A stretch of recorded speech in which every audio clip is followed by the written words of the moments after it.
students and His Excellency Yevchenko and my dear colleagues on the podium here. It's really indeed a pleasure for me to be here to present my research in the last almost 40 years in the field of complex system safety. And I chose that subtitle of Thinking About Unthinkable because what you see I'm going to be talking about is a cross-cutting problem. It applies to nuclear power plants. I started my research at 3 Mile Island exactly 40 years ago, Chernobyl, and also it applies to other chemical plants and complex technological systems like the Bhopal accident that happened in 1984. Next slide, please. I just want to tell you my life story very briefly. Next one, please. I got involved, and please go through that all the time because I don't have time to, all the way to 2000. Perfect. Yes, keep it there. I got involved in the 3 Mile Island accident 40 years ago because it was attributed to human error. Bhopal accident, the same thing. It killed 2,000 people, injured 200,000. And after 30 years, its death toll reached to 16,000 people. Of course, the Chernobyl accident, that's what we are here for and we are talking about. I was involved in the investigation of the BP refinery explosion in 2005. BP Deepwater Horizon, I was a member of the national panel investigating that, and also Fukushima accident. Next one, please.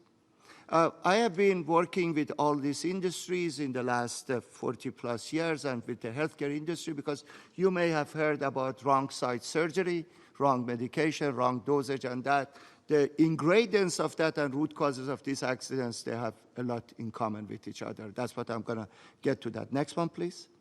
And I've worked with 10 nuclear power plants in US and across the world, and then conducted research on a few more that is listed over here. And these 10 nuclear power plants, I've been there, I have done work on them.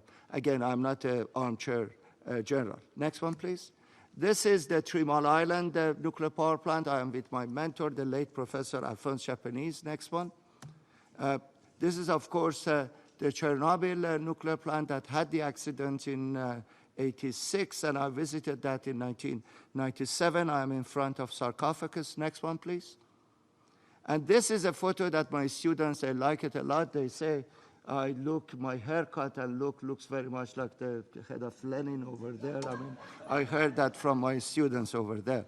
This is the corridor that runs from the administration building in the Chernobyl nuclear power station to the 4 reactors. Reactor number 4 was the exploded one. At the end of the hallway, I visited reactor number 3, control room when it was operational. Next one, please. Next one. Yes, this is the control room of reactor number 3. It was operational, and as you see, the poor soul on the left is a little overwhelmed with the design of that control panel because this is against every principles of human factors, and they have done much better since the Chernobyl time. When we talk about single sensor, single indicator, and human machine interface related issue, which is my area of research. Next one, please. I'm in the chair of the shift supervisor, again in reactor number 3. I learned a lot from my Ukrainian friends and colleagues over there. That 2 days at Chernobyl was one of my best days, Ms. Katrina, and that's what I want to return to Chernobyl. This is another nuclear plant in Japan that's called Mihama that had an accident in 1992. I don't have time to explain that, but I spent a lot of time over there. This next one, please. This is the Mihama. Next one. This is Fukushima Daiichi. I was a member of the National Academy. The gentleman or the guy that in a Tyvek suit and face mask is me. And this is something that I don't want to see again. I don't want to see that in my lifetime again. I've been to Chernobyl. I've been to Fukushima. We cannot afford the third one. And that's why the balance of my talk is how to prevent another major catastrophic accident like these two. And this is my message for the young people over here. You are the future. You should work on preventing the third catastrophic accident. And please listen to me. Next one. This is another nuclear plant. I did a lot of work on that. That's EBR-2 reactor, experimental breeder reactor 2 in Idaho Falls. Next one.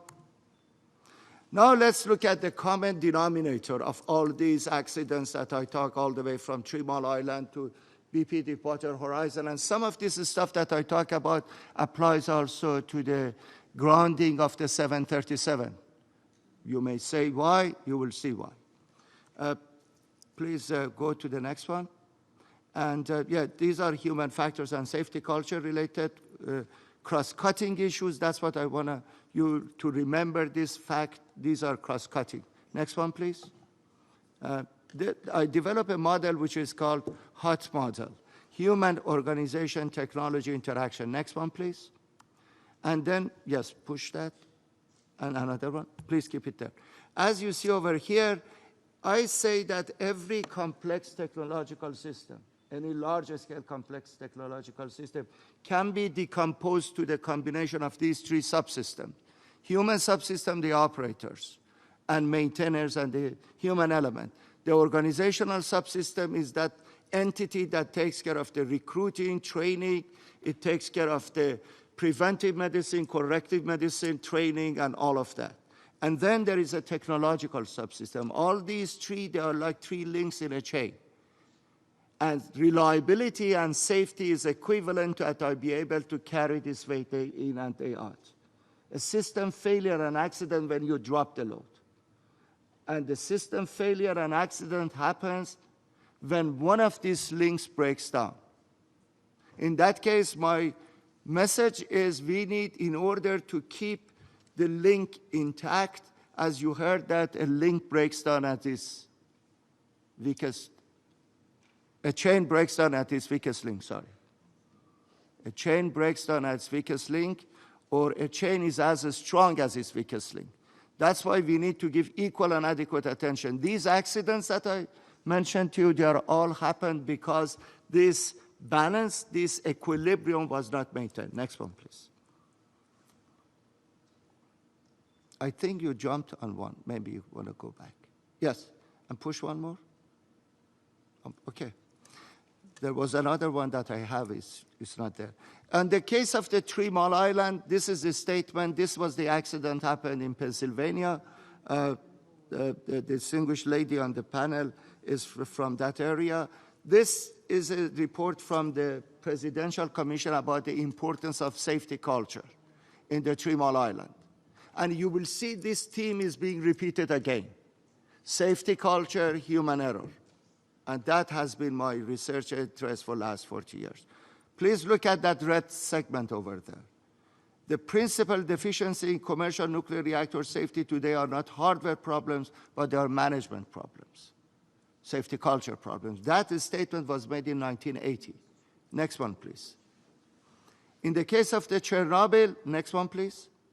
This is a report by the International Atomic Energy Agency called INSAC. INSAC stands for International Nuclear Safety Advisory Group. And again, look at those highlighted words in red. This is a report by the INSAC when they went to investigate Chernobyl. It was when the late academician Valery Legasov was still alive. Then he committed suicide on the 2nd anniversary of Chernobyl. By the way, I want to commemorate this academician Valery Legasov, who was a very decent and a fantastic scientist. He died 31 years ago today by committing suicide because of Chernobyl. Safety culture, as you see, this is a quote from International Atomic Energy Agency. Next one, please.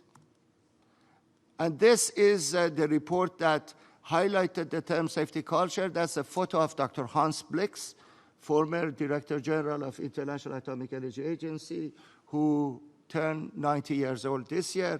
And this is a very seminal report that Dr. Blix wrote a preface, said that also applies to the other systems and other technologies. And it is intended to stimulate discussion in the nuclear safety. Next one, please. And another report by International Atomic Energy Agency talks about the importance of root causes of Chernobyl being in human element. Again, remember that 2 links in that chain, human subsystem and organizational subsystem. Next one, please. And these are few other statements about Chernobyl, because today's conference is, of course, on a commemoration of Chernobyl, about the importance of human factors, the importance of human-machine system. And then, as you see that I have a quote from late academician Valery Legazov over there. He developed a lot of respect for this stuff that I'm talking about, which I'm very honored to see that such a distinguished late person said that. Next one, please. Now I want to take you to Fukushima. Again, I have many slides on Fukushima, but I'm going to go through that very fast. Fukushima, next one, please. As you see that this is an aerial photo of Fukushima before the accident. It had 6 reactors, 4 of them were operational during the time. Next one. This is a complicated slide, but I just want to tell you that Fukushima happened because of this. There was an earthquake. Of course, all of us, we know that. Nuclear power plants are designed to shut down after the earthquake, and they shut down. But then the tsunami came after 45 minutes and inundated the plant. And then we have emergency diesel generators so that to cool down the reactors. But because of the inundation of the plant, some of these emergency diesel generators, they got inundated, they couldn't work, and we had what is called a station blackout.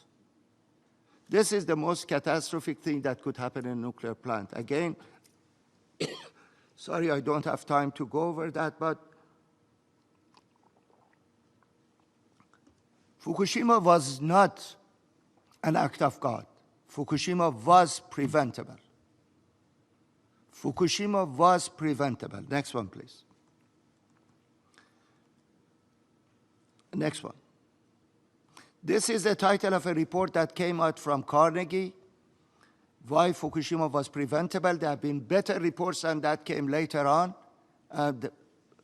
In fact, one article in Royal Society magazine is called Fukushima was preventable. And can you push one more? Yeah. This is my colleague, Dr. George Apostolakis, who was a commissioner with Nuclear Regulatory Commission. He said the accident was not extremely low probability. It was not unthinkable or unfeasible or unpreventable. And next one, please. This is a copy of a first page of a Japan Parliament report about, Fukushima. Next one. This is the cartoon that was published in the International Herald Tribune when this report was published. On the left is Dr. Kiyoshi Kurokawa, my mentor, who was the chair of this commission. As you see, the industry people and all government, and that they point fingers to each other, to blame each other for that. Next one, please. This is one of the most seminal pieces. This is Dr. Kiyoshi Kurokawa's preface on that report. You can't read that, but 4 places in that preface, he said Fukushima happened because of the mindset in Japan.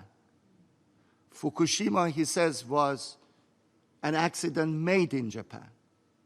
This is a very revealing report. Again, he was the head of the independent commission investigated Fukushima on behalf of Japanese parliament.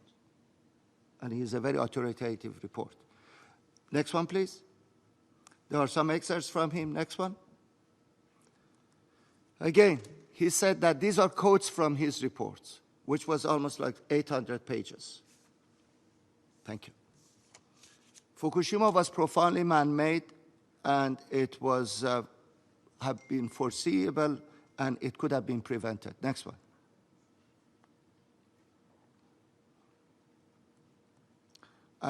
Keep it there, please. And again, he says that the Japan nuclear industry managed to avoid absorbing the lessons from 3 Mile Island and Chernobyl. See, learning lessons from past is very important, at least in the case of Fukushima. That's what I would like us to concur and agree upon that. Next one, please. And it was the mindset and that. Okay, you may go through that report of government of ministerial thing and that. Just go. Next one, please. Don't have time for that. Next one. Next one. Next one. Okay. This is a very important thing. I mentioned to you, yes, go through that. Very good. Okay, stop there. We talk about 3 Mile Island, happened in 1979. But there was an accident in another nuclear reactor, which is called stationary reactor number 1. That happened before that in 1961. What you see over there when 3 Mile Islands happened in 1979, many people, they refer to that accident. And again, those areas in red, you see that. They said that we should have paid attention to this management factor, human factors, organizational factors over there. Bhopal happened in 74, then we moved to Chernobyl in 86. You see Valery Legazov said that we should have learned from Bhopal. And then fast forward to 2011, Kiyoshi Kurokawa said in his report that we should have learned from 3 Mile Island, from Chernobyl for Fukushima. My point is, in year 20XY, would we say that we should have learned from SL1, 3 Mile Island, Chernobyl, and Fukushima for the next nuclear accident, or we have got enough learning? Next one, please. And the last word, those who cannot remember the past are condemned to repeat that. This is by George Santayana. Next one. This is a book that came out last year by my good friend, Professor Sirki Polikhiv. For those of you that are interested in Chernobyl, I strongly recommend you to read and buy this book. He's a Harvard professor, director of Ukrainian Institute at Harvard. What Sergei says, this is a very important thing. While world attention is focused on the non-proliferation and that, we need to strengthen our international collaboration and cooperation. And then he also says that, next one, please. And the most crucial lesson that Chernobyl told us is the importance of counteracting the danger posed by nuclear nationalism. And then, of course, the issue of populism, nationalism, and anti-globalism that we are dealing with in our neighborhood here. And next one. And then I think this is a very important thing, and I want to end with that statement by Sergei, that the world has experienced one nuclear accident at Chernobyl, another one at Fukushima. The reason I put Persian Gulf over there, because there are 4 nuclear reactors in Abu Dhabi and 1 in Iran, and there will be building more nuclear reactors in that area. Right now, ladies and gentlemen, we have 450 nuclear reactors in the world. 450. There are 55 more under construction. That makes it 500. And there are 4 countries that are newcomers: Belarus, Bangladesh, Turkey, United Arab Emirates. And there are some other countries, like Jordan and Egypt, that are going to build one. This is the lesson of Chernobyl that I would like to leave it with you, that we have to work hard to prevent the next Chernobyl. And I'm so happy to see such a young generation over here. I hope that you got the message. Thank you for your attention.